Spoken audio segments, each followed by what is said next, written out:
Hi, friends.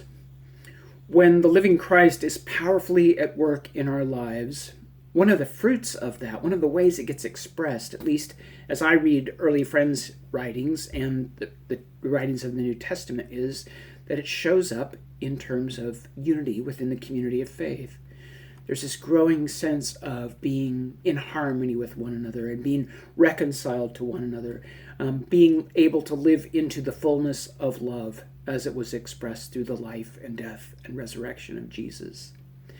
This is all really hard, as I think we all know, because we get into relationship with one another, we hurt each other, we say stupid things, we step on one another's toes, we do stuff that creates barriers between us. And that's why this call to being ongoingly reconciled with one another is so central to the understanding of our Christian faith.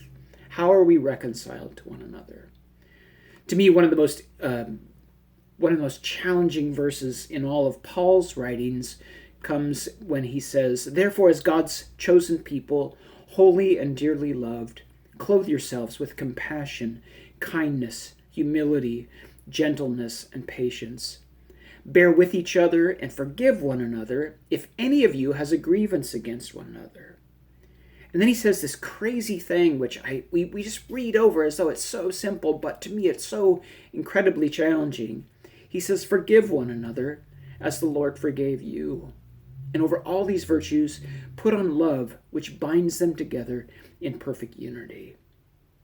Think for just a second about that phrase. Forgive one another as the Lord has forgiven you.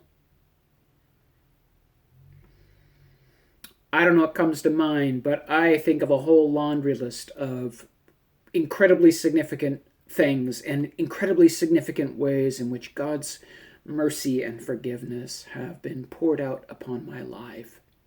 And then comes this challenge that we're supposed to somehow embody that in our relationships with one another, that we are to grow and be conformed to the image of Christ so that the character of God's love for us now gets expressed to other people.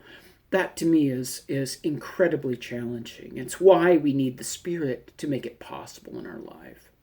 It's no wonder that Peter was kind of incredulous when he asked Jesus, "How many times am I supposed to forgive someone? Maybe up to 7 times? And Jesus responds back, "No, I want you to think in much grander terms. How about 70 times 7? 70 times 7. And with a spirit of abundance and a spirit of infinite forgiveness being shown through our lives to others, just as God has demonstrated that to us." Well, again, that's so challenging to me, and it makes me mindful of how dependent I am on the Spirit to begin to live into this. Just as I suggested last week, that confession means something deep. It's more than just simply saying I'm sorry. It means I'm saying that I'm going to intend to not harm you again. I truly feel a spirit of remorse about that. I'm intending to make this right to you. That's what part of what confession means. Well, so does forgiveness. Forgiveness is not just simply a flippant, "Fine, I forgive you," but it means something. It means something significant when we are willing to say to another person, "I forgive you." It means, in part, that I'm not going to dwell on this harm that you've done to me. I'm not going to keep bringing it up with you or with other people. I'm not going to hold it as a club that I'm ready to beat you down with whenever we're in relationship with one another. I'm not going to continue to force you to feel ashamed about this. But rather it means I'm going to, as much as I'm humanly possible, I'm going to release you from that.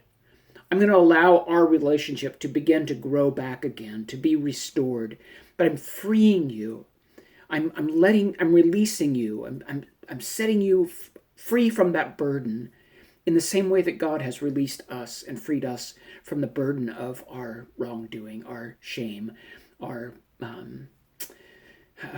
whatever it is, our guilt when we've done somehow wrong to God or to other people. Forgiveness means something really important.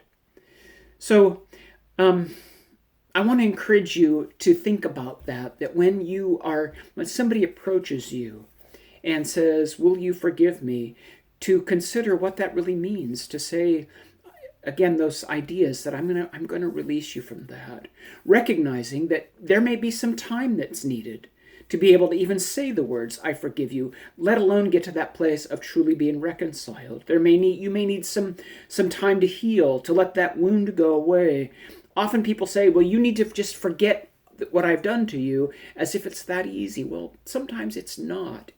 And I think it's better for us to recognize that forgiveness is a process as much as it is a moment in time.